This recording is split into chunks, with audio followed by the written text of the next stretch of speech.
Bueno, ahora una vez que tenemos nuestros modelos estimados econométricos, lo que viene es verificar, ya vimos si el poder explicativo de y sobre x, ahora vamos a ver, es de x sobre y, perdón, ahora vamos a ver, y también, bueno, eso lo veíamos con r cuadrada, nos decíamos, tenemos mi modelo estimado, que en el caso del último que vimos es que el costo el costo de producción era igual a 1 más 1.75 de producción. Ese es uno de nuestros modelos que hemos estimado en estos últimos días y vamos a seguir trabajando con y después vamos a utilizar los resultados de los otros modelos para poder hacer la parte de la consistencia de dos componentes importantes en el modelo, que es del beta 0 y el beta 1. Si ustedes recuerdan a lo que llevamos visto hasta ahorita en este modelo, es que básicamente se calcularon esos dos coeficientes y establecíamos que su cálculo se derivaba de una estimación que se conoce como mínimos cuadrados ordinarios y se llama mínimos cuadrados ordinarios porque lo que busca es minimizar los errores en su forma cuadrática. Es decir, gráficamente lo que queremos es que se genere una recta que pase lo más cercana en promedio de estos errores. De tal manera que al elevarse al cuadrado, esa sumatoria de los errores sea la distancia menor o la menor distancia en promedio. La distancia es menor entre los errores y la estimación, ¿no? Es decir, entonces vamos a generar una recta de regresión que pase por la mitad del conjunto de puntos de tal manera que eso provoca que esa distancia de lo que se estima con lo que es realmente, que estos son los errores, debe de ser lo más pequeña posible.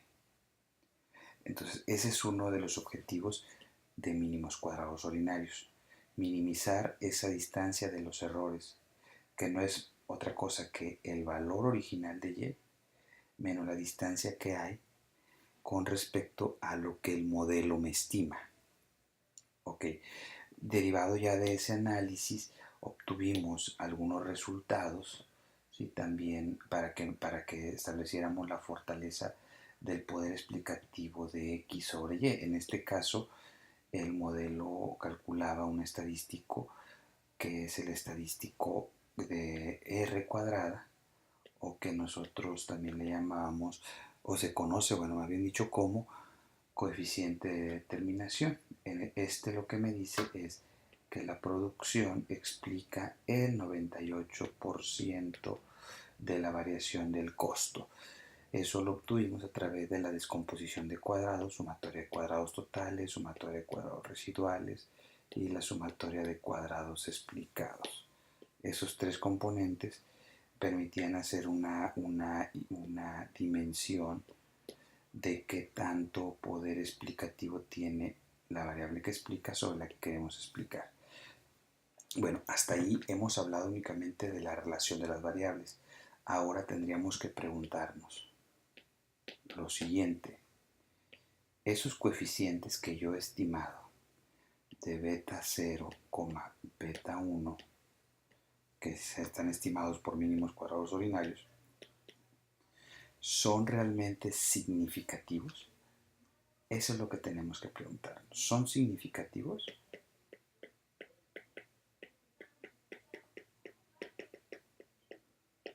Es decir, hasta ahorita solamente hemos dicho cuánto explica, qué proporción del costo es explicada por la producción, pero no sabemos si beta 0 es significativo y beta 1 es significativo. Es decir, ¿qué significa que sean significativos? Lo que estoy diciendo es que esos coeficientes que se han estimado efectivamente se incorporan en el modelo y deben de estar dentro del modelo, esos coeficientes. Pero aparte de ello, sabemos que al ser una estimación y que tenemos errores, sabemos que estos valores que se calcularon de beta 0 y beta 1 para cualquier modelo son los valores que tienen mayor probabilidad de ocurrencia, pero no son los únicos. Hay otro posible conjunto de valores de beta 0 y beta 1 que me van a determinar la relación entre la producción y el costo. Bueno, entonces lo que vamos a hacer ahora es efectivamente comprobar que son significativos y que aparte conocer en qué rango de valores se podrían encontrar el conjunto de beta 0 y el beta 1. Y para desarrollar eso necesitamos conocer lo que sería la varianza de beta 0 y de beta 0 y la varianza de beta 1. Y derivado de ello, sacándole una raíz, vamos a encontrar lo que es el error estándar de beta 0 y el error estándar de beta 1. Esas dos medidas son claves para poder determinar y decir si esos son significativos o no lo son. Y para ello vamos a utilizar el estadístico T-Student,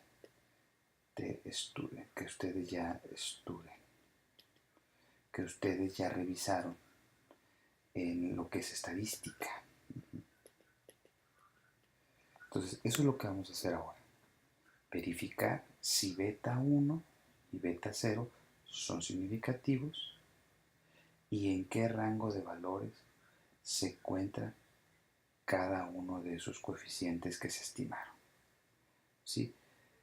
Y eso lo vamos a lograr a través de primero la varianza de beta 0, beta 1 y después le vamos a sacar la raíz a la varianza de beta 0 y beta 1 y vamos a obtener los valores del error estándar de beta 0 y beta 1.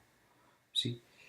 Cuando tengamos eso, lo que hacemos es simple y sencillamente dividir el coeficiente de beta 0 entre el error estándar de beta 0 y lo mismo vamos a hacer con beta 1.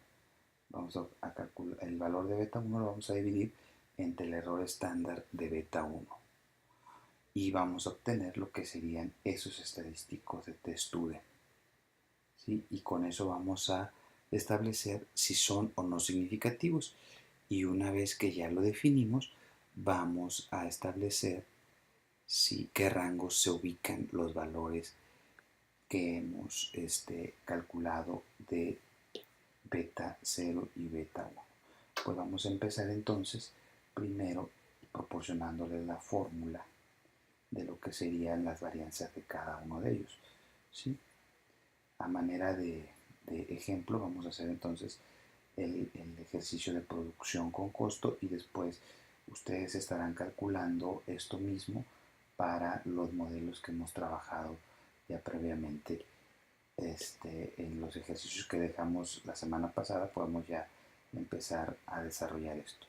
Voy a poner nuevamente los datos a los resultados que hemos llegado de este modelo para poder continuar con el ejercicio de ver la significancia de beta 0 y beta 1.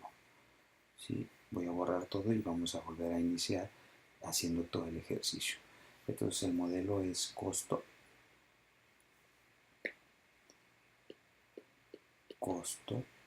estimado es igual a 1 más 1.75 de producción. ¿Sí? Una vez que tenemos esto, acuérdense que decíamos que por cada unidad que se eleve la producción, ¿sí? Por cada unidad que se eleve la producción, el costo se va a incrementar en 1.75. Esa es la explicación que habíamos hecho en clases pasadas, nada más para recordar. En este modelo la sumatoria de cuadrados totales fue igual a 124.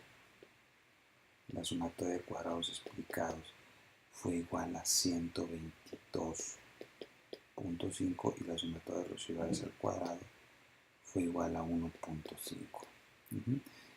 El número de datos es igual a 5 y el R cuadrada que obtuvimos fue de 0.98. Esos son los resultados que nosotros hemos obtenido de ese modelo hasta ahorita y de cada uno de los que hemos ido desarrollando. Ok, ahora vamos a establecer, les decía, lo que sería la varianza, la fórmula de la varianza de beta 0. La varianza de beta 0. La fórmula de la varianza de beta 0 es igual a sigma cuadrada que multiplica, que este es el error del modelo, que ya también tenemos la fórmula, que es 1 que multiplica, pero la varianza de los errores al cuadrado, que multiplica a 1 entre n más la media de x elevada al cuadrado entre la sumatoria de las x en desviaciones elevada al cuadrado. ¿Sí? Y esta sería la fórmula de la varianza de beta 0. Pero recuerden que no nos interesa la varianza, nos interesa el error estándar de beta 0. Por lo tanto, simple y sencillamente va a ser igual al resultado de la raíz de la varianza de beta 0. Para la fórmula de la varianza de beta 1, recuerden aquí que siempre beta 0 es el intercepto y beta 1 va a ser la pendiente. Nada más para que no lo olviden, la varianza de beta 1 va a ser igual a sigma cuadrado, que es la varianza del error de estimación, entre la sumatoria de las x en desviaciones al cuadrado. Bueno, esas son nuestras dos primeras fórmulas. Bueno, recuerden que me interesa el error estándar de beta 1. Y eso va a ser nada más la raíz de la varianza de beta 1. ¿Sí? Una vez que tenemos ya estas fórmulas, podemos nosotros calcular cuál es el valor de la varianza de cada uno de estos valores.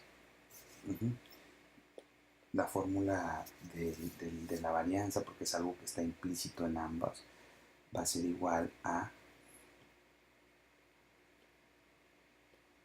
sumatoria de los residuales al cuadrado entre n menos 2, que para efectos de este ejercicio fue 1.5, aquí lo tenemos, entre 5, que son el número de datos, menos 2.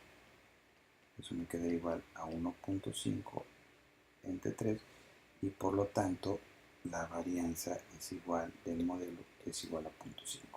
Entonces yo ya tengo la varianza, tengo el valor de n, sabemos que en este ejercicio, ¿sí?, la media fue de 4.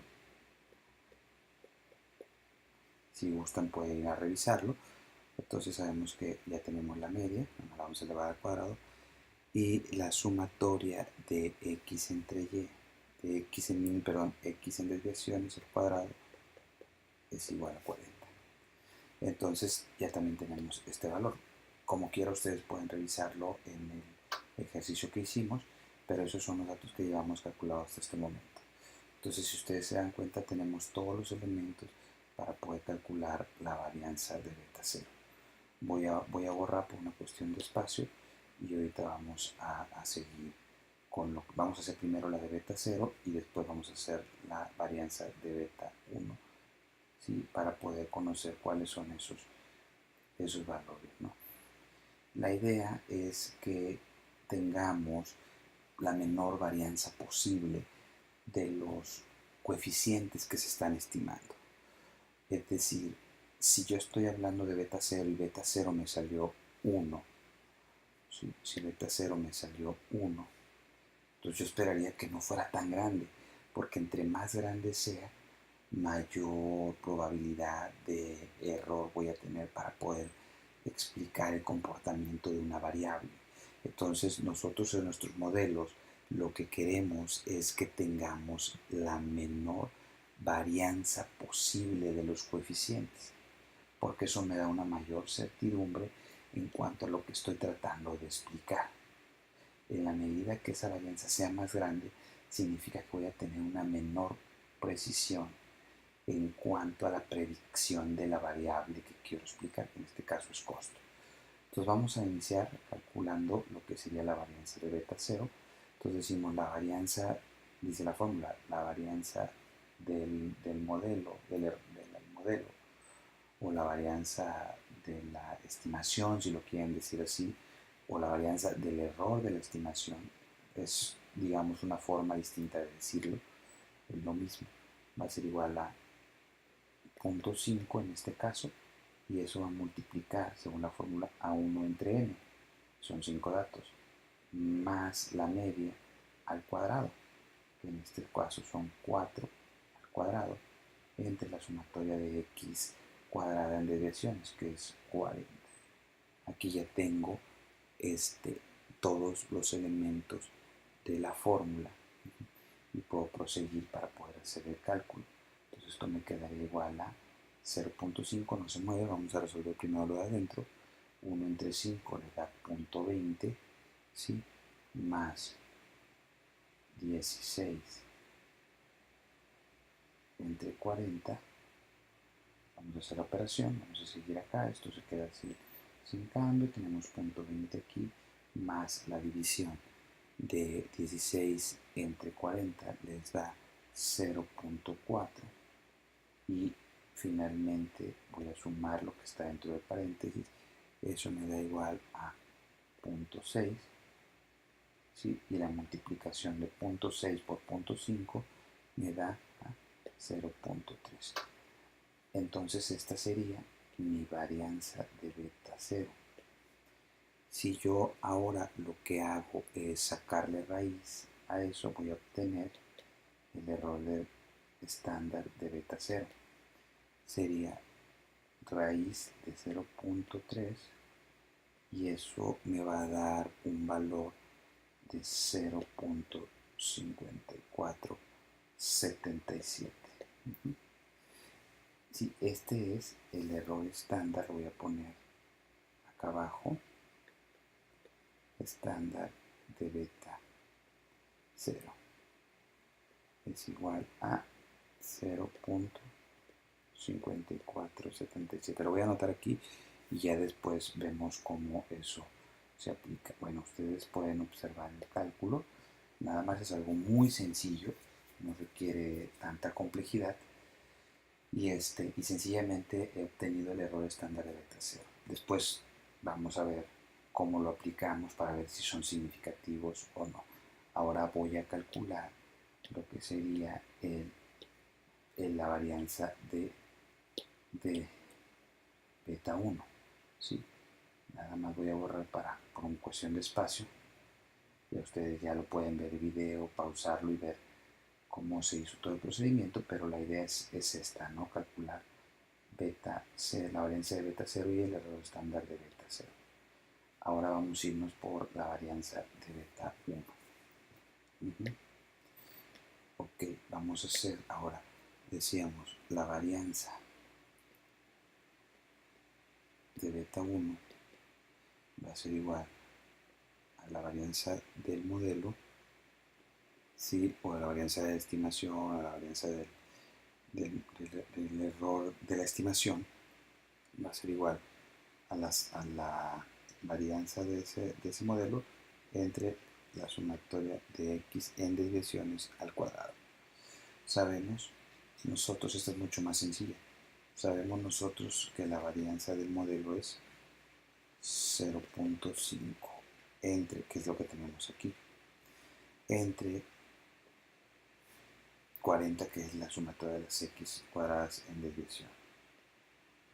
Eso nos da un total de esa división, pues le digo que es bastante sencillo, de 0.0125. Y para sacar el error estándar de beta 1, que es lo que nos interesa, vamos a sacarle raíz a 0.0125. 0.125, eso va a ser igual a 0.118. Entonces, ese 1118, perdón, ese va a ser mi error estándar de beta 0.1118.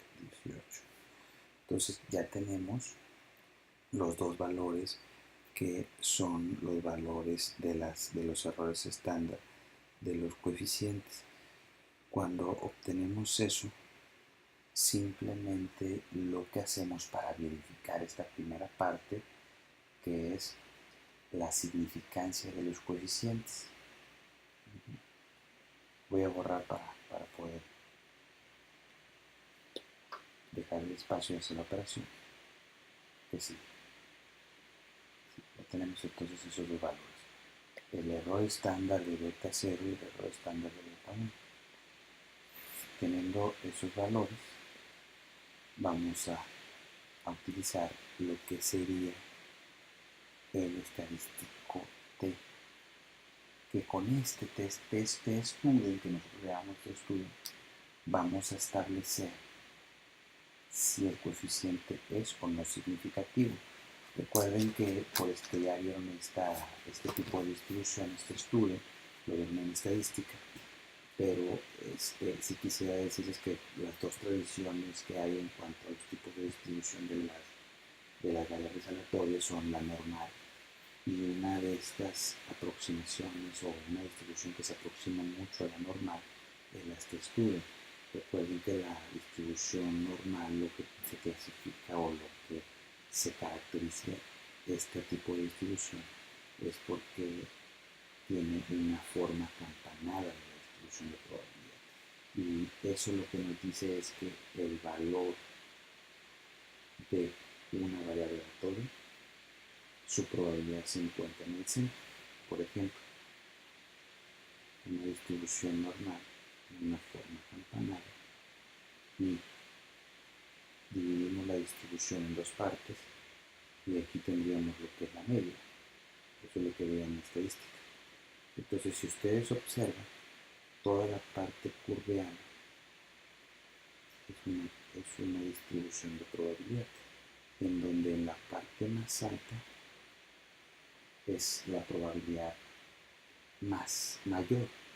Eso significa que ese valor, dentro de todos los posibles valores que puede adoptar la variable aleatoria, es aquel que tiene mayor probabilidad de ocurrencia.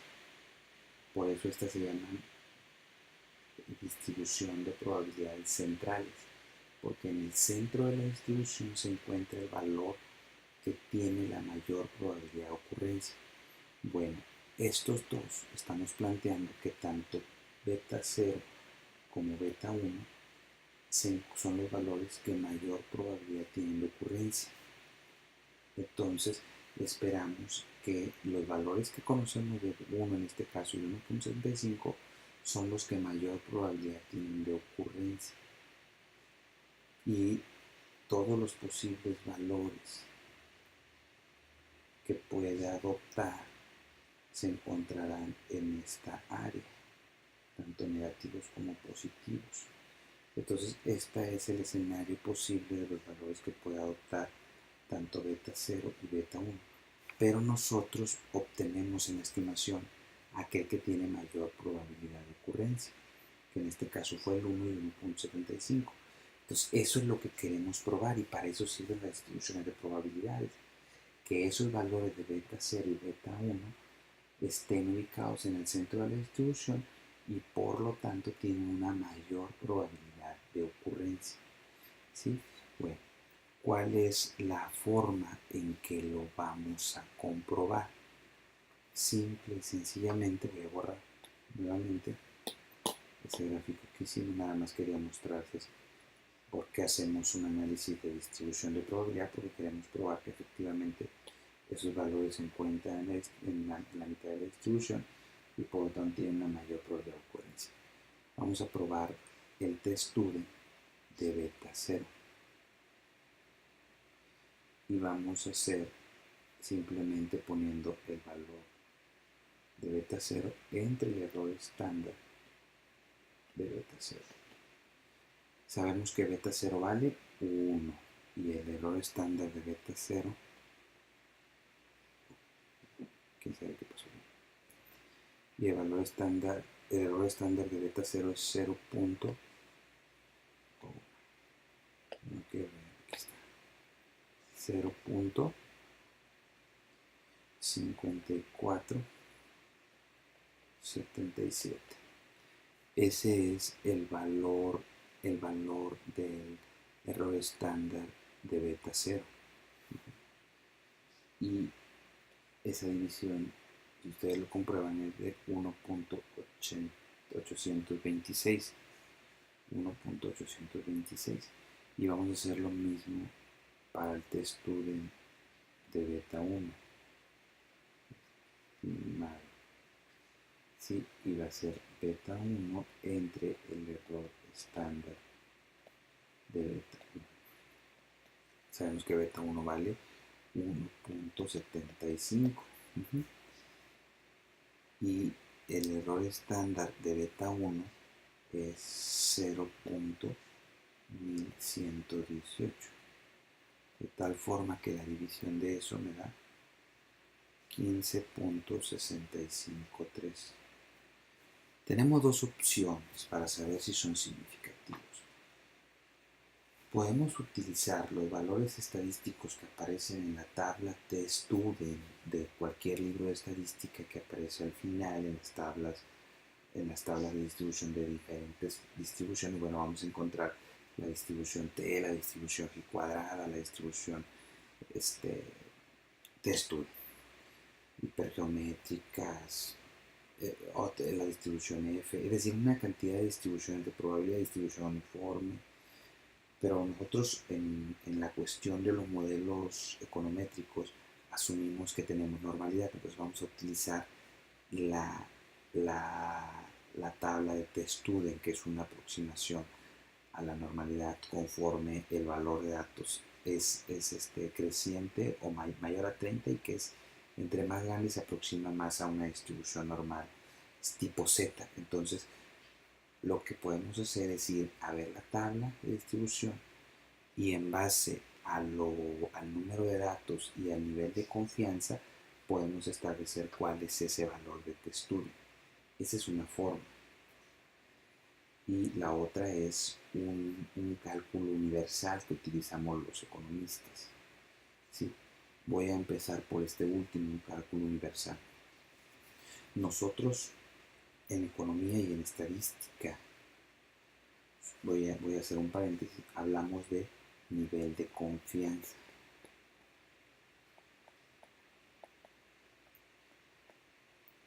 En estadística. Y básicamente conocemos tres niveles de confianza, porque son los más comunes. Un nivel de confianza de 90%, un nivel de confianza de 95% y un nivel de confianza del 99%. Estos tres niveles de confianza son los que se utilizan para establecer qué tanto error estoy permitiendo para poder establecer si un coeficiente es significativo o no. ¿Sí? Evidentemente, entre mayor nivel de confianza tenga y por lo tanto menor error, porque obviamente si tengo una confianza del 99% quiere decir que tengo un error del 1%, siempre voy a obtener valores que me van a decir una tendencia imprecisa de lo que va a obtener. Es decir, pensemos por ejemplo en el tipo de cambio. Y voy a poner un ejemplo para que ustedes vean con el tipo de cambio cuál es el uso de cada uno de estos niveles de confianza. Imaginen que nos piden estimar cuál sería en promedio el tipo de cambio para finales de año. Y yo digo, bueno, puedo utilizar tres niveles de confianza para decirte un rango en donde podría estar ese valor del tipo de cambio. Entonces, al 99% yo te voy a decir que va a estar entre 16 y 20 pesos. Al 95% te voy a decir que va a estar entre 17.50 y 18.50. Y al 90% te voy a decir que va a estar entre 17.90 y 18.20. Si yo utilizara los niveles de confianza para poder establecer cuál sería el tipo de cambio para el final de año, pues podría tener estos tres escenarios. Y ustedes dicen, no, pues yo quiero saber al 99% cuánto es lo que va a estar el tipo de cambio. Sí, va a estar entre 16 y 20. Y efectivamente, hay una alta probabilidad de que no me equivoque. La cuestión es que no estoy marcando una tendencia en cuanto al posible valor del tipo de cambio para el final de año. Porque es obvio que cualquiera te va a decir, está entre 16 y 20 pesos. Es decir, yo lo que tengo es una seguridad de lo que va a pasar, que va a estar entre 16 y 20. Pero la verdad me sigue dejando con la misma duda, porque no me está diciendo cuánto va a valer y por lo tanto, con precisión, y por lo tanto, pues no sé en realidad. Sé que puede valer 16.10, 16.20, 16.30, 17, 17. Es decir, es tanto el margen que tengo para los posibles valores que puede tener, que realmente no me está diciendo nada. Ahora me voy al otro caso con un nivel de confianza más bajo, que es 90%. Ahí yo tengo una mayor tendencia de lo que puede pasar. Dice que puede estar entre 17.90 y 18.20. Bueno, ahí sí digo, no, pues va a estar entre 17.90 y 18.20. Es bastante, digamos, me está dando una orientación en dónde podría ubicarse con mayor precisión. Pero tengo una mayor probabilidad de equivocarme, ¿sí? Entonces el 90% me acota el rango de valores posibles del tipo de cambio, pero tengo una mayor probabilidad de equivocarme. Bueno, esa sería porque la razón de utilizar un 90 y un 99%. Por eso generalmente lo que vemos en la realidad no es ni un 90% ni un 99%, porque son valores extremos. Vemos un valor intermedio. En las campañas electorales se dan resultados en ese sentido, al 95% de confianza. En muchísimos ámbitos vemos esto, del nivel de confianza del 95%. Pero la realidad es que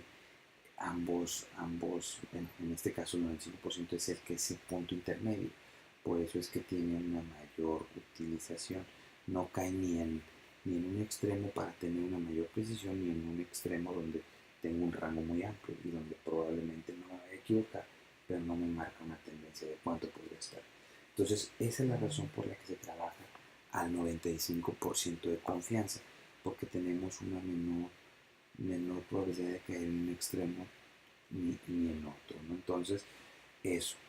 Si nosotros observamos los valores, voy a borrar esto que les acabo de explicar, los niveles de confianza. Si nosotros partimos de esta lógica, vamos a utilizar los valores de T-Student al 95%.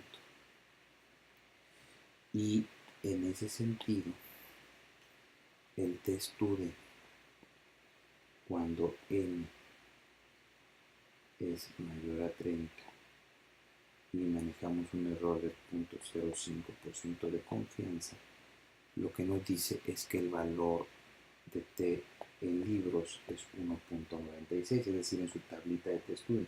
Ustedes, pues, si tienen un libro de estadística o cualquiera de econometría que puedan tener de los que he sugerido, ustedes vayan al final y busquen eso. Valores mayores de 30, de 20 datos, y 0.05 es 1.96.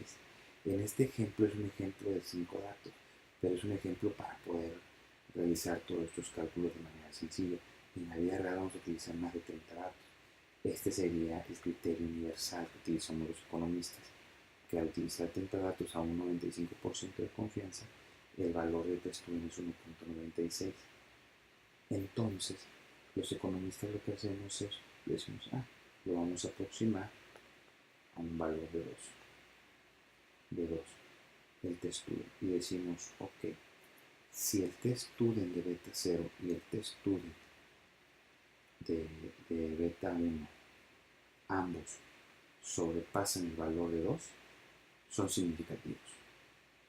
Si no, no son significativos. En este caso vemos que el valor de beta 0 no es significativo, pero el valor de beta 1 sí lo es. Si nosotros nos trasladamos a nuestro modelo, diríamos que en este ejercicio que tenemos econométrico, beta 1 no debería de estar, y beta 0 no debería estar, y beta 1 sí debería de estar, por este criterio de significancia. Pero ¿qué pasa? A los economistas poca relevancia tiene, salvo algunas cuestiones que luego lo vamos a ver, que sea significativo o no el intercepto.